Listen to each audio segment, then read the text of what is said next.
I know that on your website you sort of define yourself as a euthologist. I love that word. Yeah. Tell me what a euthologist is. What we do is, as euthologists, is we take issues that are important for youth, parents, families, and sort of translate them into really easy to understand advice and tips so that adults get a great view into the teen world. In your website, Radical Parenting is different than a lot of parenting websites. Yes. Tell me how it's different. We are a parenting advice website written by kids. Our youngest is 10 and our oldest is 19, and they answer questions from parents, everything from how do I get my kid to listen to me, to cyberbullying issues, and so we give advice to parents. So, and what makes these kids experts? They are living it. They are the ones who got in a fight with their parents. They come online and they say to us, you know, I think I messed up. I really want to blog about what could have gone differently in that fight to make it stop. And so a lot of it, just a neutral space for parents and teens to talk. Social literacy? Yes. Tell me what that means, what that looks like.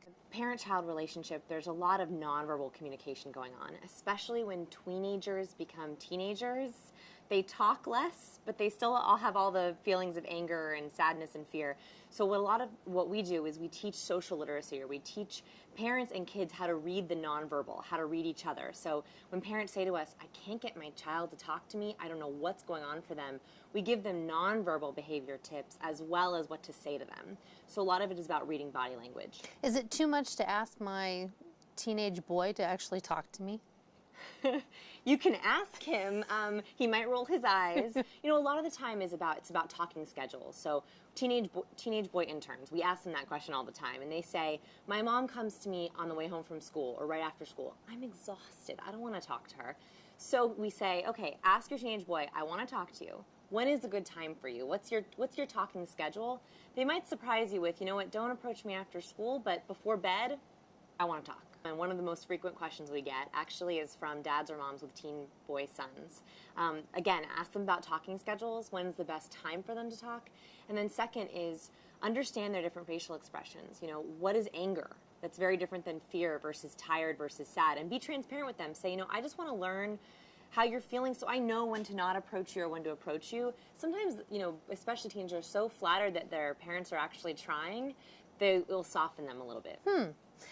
Because, I mean, teenagers, they have fears. Yeah, a lot more fear than they want to talk to you about. And what's interesting is there was research that was recently done about like social rejection, bullying, cyberbullying. Teenagers actually feel pain and fear in the same part of the brain as social interactions. So when a friend is mean to them, it actually feels like bodily pain to them. So that's why they get so afraid of people rejecting them. Because the brain thinks that it's being attacked. Exactly. So your teenagers are feeling fear way more than adults. It takes about till age 25 for the brain to finish developing. Where it separates those two things out? Yeah, where the part of the brain, the amygdala, the front of the brain, starts to say, oh, this isn't actually painful. It's social rejection. I need to go contact someone else. I need to push them back. I need to, you know, take a moment and calm down. But that rationalization, they don't have that pause button yet. Girls perhaps are communicating more with their parents, but is the tactic or the strategy different with girls? The tactic with girls is extremely different. And the reason is because girls love to over-exaggerate. They'll tell you, it's the worst hair day ever. This is the worst week of my life, right? They have a lot of those extremes. And a recent study actually came out that said that in houses with more arguing, there's actually less lying. And this is especially true with girls. It seems kind of counterintuitive, but actually girls use discussing, arguing as a way of getting to truth, as a way of communicating. So for parents of girls, they need to be very careful to make sure that it's not fighting, but it's discussing, and they're helping their girls just tone it down to not be the extreme, because that's going to help them be more rational and be able to talk in a level-headed manner. Get rid of the drama. Yes, and the best way to do that for a parent is to say, I hear you. I hear you think it is the worst week ever. Okay, what can we do to solve it? That's my favorite. Favorite question is, what can I do to help you? It's a very non-attacking question. You're not doing what I call an answer question. This is when my mom used to do this all the time, where she'd go, don't you think that you should talk to the teacher? So it was a question with the answer already in it. So the best thing is to ask those just non-answer questions. How can I help you with this? What can I do better? those kinds of things really help girls kind of calm down. And if they say, I don't need your help, I don't want your help, let that go. Let it go and stay in the venting mode with them. They still need to vent. If they're still like, I don't want to talk to you about it. That's anger, right? Pulling your eyebrows together. I'm still angry. So go, what are you angry about? Tell me more about what you're angry about. And they'll kind of vent it out with you. And you'll notice teens do this thing, and I still do it, where they go, right? Oh, I've seen that. And it kind of means I'm empty. And that's usually the perfect time where you can say, okay, what can I do to help? What can we do? Because they've gotten past the emotional part of it. What do you think the biggest mistake parents make when it comes to teens is? I think the biggest mistake that parents make is assuming that teenagers don't care. They're in that really weird phase where they are desperately trying to be their own person, but they also really want your attention and your appreciation, your approval. We ask all of our teenagers when they first sign up for the internship, what is the biggest worry in your life? 90% of them say, I worry about pleasing my parents. Parents would never guess that because they hide it. So when you're in that really hard moment, that down part where you're like, oh, my child feels so far away from me, they really do care. They're just a little afraid to show it. Mm-hmm.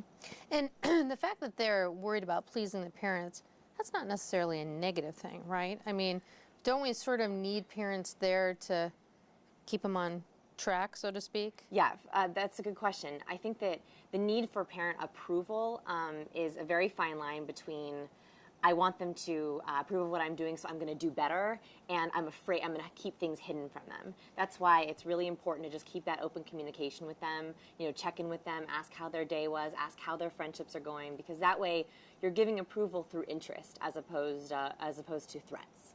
Well, and I guess you also don't want to make it sound like they have to earn your love. Mm-hmm. Right. Yes, so love is always there.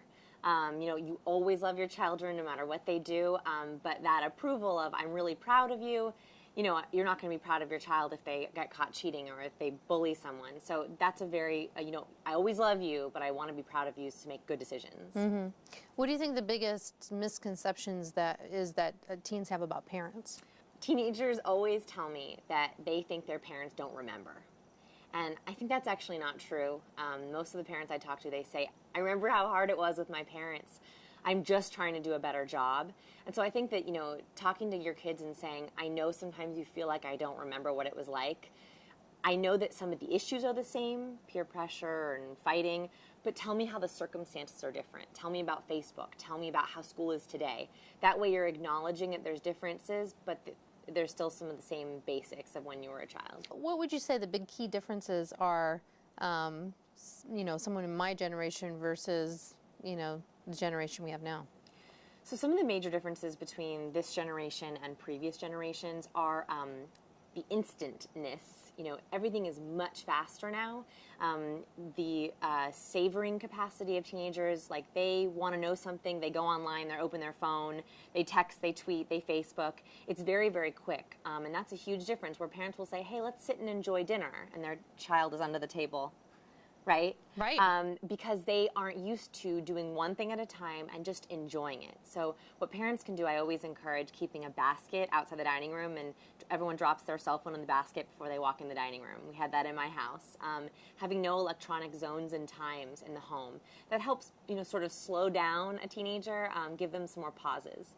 Well, because, it sounds to me like it can be really exhausting being a teenager, because the expectation is if I text you or tweet you, you're going to get right back to me because you're on your phone constantly. Yes, we have a recent article, a teenager talked about burnout, how they feel like they're almost tethered to their devices. I call it digital tethering, where they feel like they're kind of tired of checking in, but they feel like they have to, because then they're going to miss out, right? We call it FOMO, fear of missing out, right? So they have to check in. And so what parents can do is they can actually address this right on, and they can say, I know you're afraid of missing out. Let's talk about the worst case scenario of what happens to you. Let's try it for 30 minutes. Let's try it for 2 hours on a weekday night. That helps them see, it's not the end of the world if I don't check my phone or if I take a break, because they are feeling that burnout, but they're often afraid to admit it.